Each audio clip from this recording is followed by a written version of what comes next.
Well, October's not over yet, so we're going to continue with the Halloween themes. Today, we're going to be talking about some Undead board games.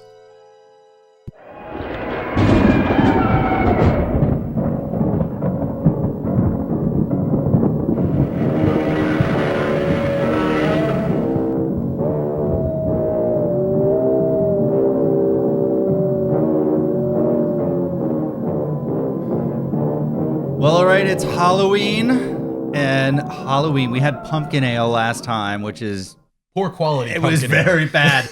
So I stopped at Beer Mongers and got us some horror-themed beers. So Steve over there is drinking this beer called Cujo. I'm feeling a little rabid today. It's a cold brew coffee porter. Woo! Yeah, apparently What'd you give Jamie's me? is really strong. What'd you give me? Because it's got a lot of alcohol in it. Okay, I gave you... Ooh, I love this one. Rigor Mortis. I love the art on these. Fantastic. He was getting stiff. I'm gonna go soon. There's a lot of alcohol in there. Mine is called Rosemary's Baby.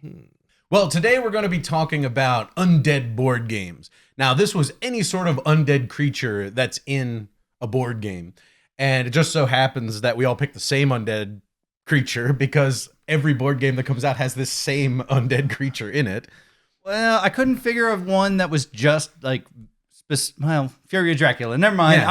I'm an idiot. We already talked about Yeah, Fury of I Dracula, know, right? But there's not. I even looked on Board Game Geek and I searched because there's a category of vampire board games. Yeah. And I filtered the list by vampires. And Fury of Dracula is #1 ranked for vampire board games, and then everything below that's kind of boring.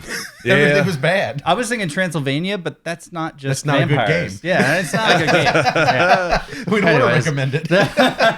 Well, I was thinking Stronghold because they have the Undead That's expansion. However, I never played the Undead expansion, and it's been forever since I played Stronghold. And so, it's not in print anymore. true. Stronghold Games is coming out with the Undead expansion eventually, but it's taken them a long time to get it out. Well, it did get me thinking about myself, really, since Halloween's around and there's all those skeletons. I was thinking that, you know what? I'm about 40 years old. I've never broken a bone. I still have all my teeth. Wow. And I have all my organs. So I'm pretty much cherry. I'm a cherry human, right? Oh, Well, that went a right. weird direction. Well, then that's I'm not comfortable with that, Steve. All right. Well, we're talking about undead board games. Steve, why don't you hit us up with your first recommendation for a game with undead creatures in it? You got it, Jamie. So my pick is City of Horror. Ooh, good pick. It's a good one. Yes. Now, this is a fun little game that takes place in a town, and it's got this cool standee on it, which is something I noticed right away, which is this little like water tower thing. Yep. They put your people on. Basically, you run around to different locations in town. Zombies will pop up. They'll try to break in. You have so many characters to pick from. It's awesome. You got like a roller skate girl. You got some kind of samurai dude. It's just, I think it's a replayable game. Very diverse crowd of people that live in this town. And some of them are like, some of them are just excess baggage. You just don't want to have the granny. You don't want the granny. you don't want the granny. She's slow. You want the granny with you, though, so you can push her into the zombies. That's and true, run away. yeah. Doesn't she have a rolling pin or something? I think so. I don't remember. Ridiculous. But I think it's a pretty lighthearted, tongue-in-cheek theme on the zombie genre, but it's a pretty fun game, too. It's also a very mean game. It's a very mean game. That's It what I is. was going to say. extremely mean. Like you're basically voting for which of your friends is going to die. Yeah, that's the thing that I think makes this game the most fun. Yeah. Is the fact that, when you look at a lot of these zombie movies and stuff, there's always like that jerk in the movies, like Dawn of the Dead, Phil Dunphy from the Modern Family. He plays the jerk in the Dawn of the Dead remake. He And locks he's them out when they're trying to escape. Exactly Yeah. right. See that there's always that character who is always the rotten dirtbag of the group. And in City of Horror, you're all of the rotten dirtbag. That's right. Because when the zombies come, there's only so much space within each one of the locations on the board, and you got to vote people out of the building. Uh-huh. Yeah. And dude, I remember when we first played it the very first time, I got pissed at Steve. I got literally mad at Steve because he voted me out for no reason, or at least to me, it felt like no reason. I'm sure he had a reason, but man, that game can. Like, they talk about like diplomacy and Game of Thrones. Those games like end friendships, right? Like City of Horror is one that could do that if you get real serious about it. 'cause Yeah. it makes you feel bad. Well, especially because if if you screw somebody over, they may just kick you out because you're a jerk. Yeah, well, yeah, yes, there you go. So there's that's repercussions for being a jerk in the game. You get voted out. Yeah. Jamie, I did have a reason for throwing you out, because if the zombies' mouths are full of you, they can't eat meat. That's right. The old adage is you don't have to run fast. You just have to run faster than your friend. That's right. And that adage works with bears, too. Right? Well, Well, I guess technically, unless there's 2 bears. yeah. Yeah. There you go. All right, Chris. Since you are all fired up about bears and zombies, why don't you give us your Undead board game recommendation? Well, I don't know if there are zombie bears in this game, but my pick is Zombicide. I have a lot of fun with this game. And I haven't played any of the newer ones like Black Death or anything like that. But Black Plague. Oh, Black Plague. Sorry. But I have a lot of fun with this game. And I tell you what, kids like it. Like Pete, our friend, his son dug this game so much until he died. But then he got to be a zombie hero. And that was even better. Like the addition of the zombie heroes, I thought was really, really cool. And there are so many different heroes, and half of them are themed off of movies and characters you know. So my favorite Zombicide implementation is Black Plague. And I like this a lot because it's a period piece. It's set in like a fantasy land in the Middle Ages, and there's necromancers running around. You've got melee weapons. You get some bow and arrow stuff going on. Changes the game up dynamically, I believe, from just running around looking for machine guns.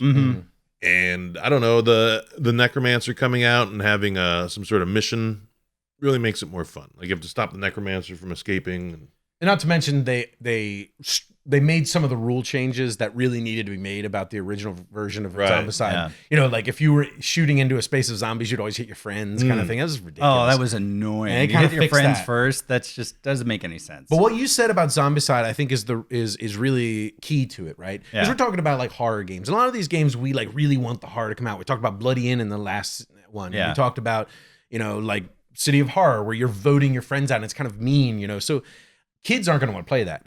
We talked also about how Zombicide is more of an action movie than an action board game as opposed to a horror board game. Right. In the last one too. Zombies are kind of goofy. You got the fatties and the abominations, and they're not creepy. Yeah, they're kind scary. of So ridiculous, but it's a good family style horror action game, I think. well, I tell you, Zombicide I think is great, specifically because of the action movie trope you kind of picked on, because honestly, so much of this is action movie. Like you open the door and there's a ton of zombies in there. There's one guy left on the board and he's just running around from zombies. Yeah. It always seems to end that way too. I know. The board is like filled with like 100 zombie miniatures, and you're the one guy trying to figure out how to get through that mess. Yeah. And I will tell you guys, if you have not played Zombicide yet, and I don't know if Black Plague fixed this, but you do not want a certain character to level too fast. And I realized that it's almost like it's like a governor on people from just running away with leveling. Because as soon as someone levels to orange or red, then you start drawing those cards. And if everybody else is like on the lowest level, you're in trouble. Yeah. So you kind of have to weigh it and get certain characters leveled up, even if you have to help them. And I think that's a really good thing. It drove me nuts when I first played it, but now I kind of like it. It's a little anti-thematic in the fact that you're like, okay, like I've killed a lot of them. Now it's your turn to kill some, so Yeah. that you can catch up to my experience. It Yeah, doesn't exactly. feel like reality, but like it makes it a good co-op in that respect, because it kind of forces you to be together. Yeah. It forces you to allow your friends to get the fun kill in. you Yeah. know? Makes you cooperate. Yeah. Exactly. Yep. So For sure. Zombicide, I dig it. I like it. I would like to play Black Plague and see what it's like. All right, pop quiz. Uh-oh. Okay. What is your favorite Friday the 13th movie? Chris. Friday the 13th with Jason Voorhees. Oh, man. Yes. The most iconic slasher villain. Maybe Michael Myers is more iconic. And I don't know. technically, he is undead. I mean, Well, he eventually can't die. he became so yeah. Yeah, well, Depending on which movie you pick, Yeah. you may or may not be undead. And you can't really tell either. And he may or may not even be in the movie. Yeah, right? Yeah. I love Ridiculous. Yeah. I love all the Friday the 13th. I think they're great. My favorite though is Jason Takes Manhattan. Oh, really? That's Because like one of the worst. it is the worst. it's It's the worst. ridiculous. It's the worst, second only to Jason in Space, which I think is Jason X. Jason X, yeah. Yeah, but I like that one actually. My second best because it's so crazy. The Jason X was so dumb because like halfway through the movie, I think it felt like the filmmakers thought this is just stupid. Yeah, like, they were just they like, gave this up. is ridiculous. I'm just giving up. And this is a comedy now. Yeah. Yeah. But yeah, Jason Takes Manhattan was so crazy, so totally 80s campy. Well, the best part of Jason Takes Manhattan is when he's on top of the building and the boxer's punching him. Yeah, Yes. exactly. That's the scene I always think of. And is I'm a like, great seriously, scene. you think you're gonna hurt this guy with? Well, he just keeps on going to the Yeah. point where he's exhausted. Then Jason just goes boop, and his head flies off. Yeah, exactly. And lands on a cop car. Yeah, right. In a garbage can. Yeah, oh yeah, that's what it was. It's But then it's ridiculous. on the cop car later. Yeah, So yeah. now, like Jason got it and he put it there. My favorite Friday the 13th is the final chapter. This is part 4 with Corey Feldman in it. Ah, And it was the final chapter at part 4, and they went on to have like 7 more or something at that point. But whatever. I love this movie because not only is it like an awesome horror movie, like what you said about it's a quintessential 80s movie, right? Yeah, Like yeah. Jason Takes Manhattan. That's how I feel about the final chapter because it feels like an 80s movie. It has the kid who's into horror movies and into to like monster masks and stuff. That seems to be like a trope of a lot of horror movies in the 80s. And Corey Feldman's running around and Jason's running around killing people and so on and so forth. And at the end, spoiler alert, anybody who has never seen it, but you know, it's like what, 40 years old. Skip forward. I don't remember how long. Right. But Corey Feldman like shaves his head to look like Jason Voorhees and then goes at him with a knife.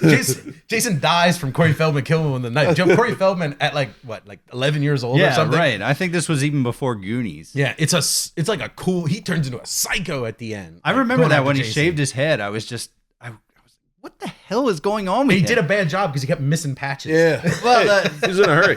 the sad thing is he would probably do that in real life Yeah, now he's because kind he of is a kook that now. crazy. Yeah. What's your favorite, Jeez. Steve? Mine is number 7.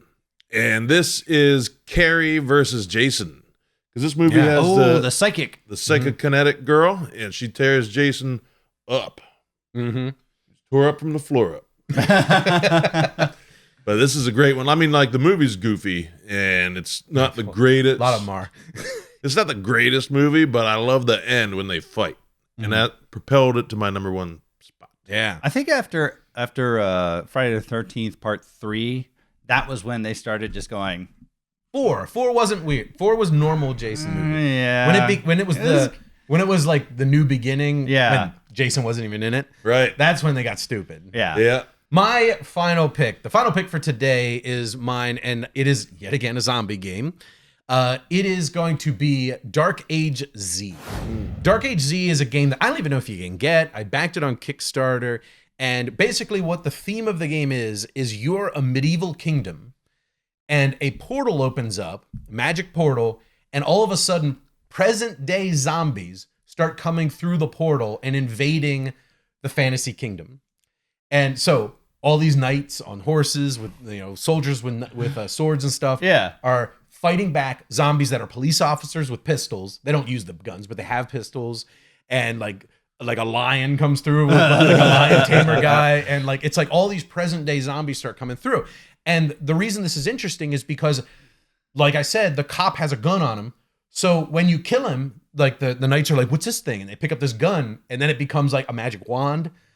Because it fires like a fireball out. So they have that's all these cool. items that like are from the future, and they call them weird fantasy things because they don't know what they are. And they start using them against the zombies. What future thing does the lion tamer have? That's one of the bosses. It was like, I'm sure they had chairs and whips and lions back then. Yeah. I don't know. But I think you can get your knights on a motorcycle, right? Yeah, that would be awesome. Actually, well, that's part of it. Yeah, Yeah. you get a motorcycle, they call it like a silver steed or something weird like that. while we were sitting here recording this, I thought of what is that game with the portals where people come back in time? And Yeah. I didn't have any idea that was what it was. That's what it was. That's so awesome. And the way the game actually plays is that you have your kingdom, and zombies are kind of coming forward on this little track towards your walls. And you have the neighboring kingdoms beside you. So you sort of have to set up defenses between the two people. So you're kind of working together with your neighbors in a sense, or sending zombies to your neighbors and that kind of stuff. So it's a really neat game. And like as the hordes are moving towards the kingdoms like that, so you want to keep them back. It's a really neat game. You have to get through a number of rounds to defeat it. Yeah. But it's a game you want to play with people that know what's what, right? Right. Yeah, that's exactly right. You don't want to play this with Bob, who's got hit in the head too many times. Yeah, because you'll get screwed because your neighbor stinks. Because Bob's gonna just collapse, and then you're screwed. But Yeah. massive, are you referring to a specific person when you say Bob? massive head wound, Bob. All right, guys. Well, that's our 3 picks for Undead board games. Come on back tomorrow because we got board games that are coming from outer space. Ooh. Invasion of the Alien board games. Yes. All right. Well, see you tomorrow, everybody. Later. Good night. Thanks so much, everybody. If you've enjoyed this video, please do us a giant favor by subscribing to the channel and clicking that wacky bell icon. If you're into board games, miniatures games, role-playing games, we have a bunch of audio podcasts you might enjoy. You can find those at thesecretcabal.com or on iTunes and Stitcher.